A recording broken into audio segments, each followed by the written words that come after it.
মহাবিশ্বে আমরা কি নিঃসঙ্গ, নাকি লক্ষ লক্ষ আলোকবর্ষ দূরে রয়েছে মানুষের মতোই কোনো অজানা জীব?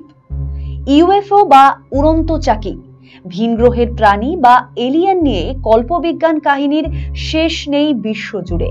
হলিউড বলিউডের সিনেমাতেও ভিনগ্রহের জীব বা এলিয়েনের উপস্থিতি নজর কেড়েছে সকলের। মহাকাশ বিজ্ঞানীরাও এ নিয়ে নিরন্তর গবেষণা চালিয়ে যাচ্ছেন।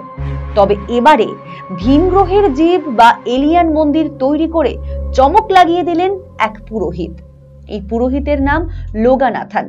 তামিলনাড়ুর সালেম জেলার মল্লমপট্টি গ্রামে এই এলিয়ান মন্দির তৈরি করে ফেলেছেন তিনি।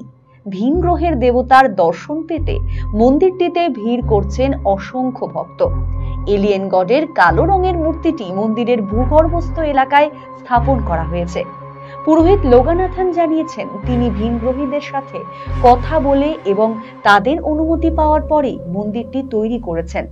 ভিনগ্রহের দেবতা দর্শনে তাই একবার ঘুরে আসতেই পারেন এই মন্দির থেকে।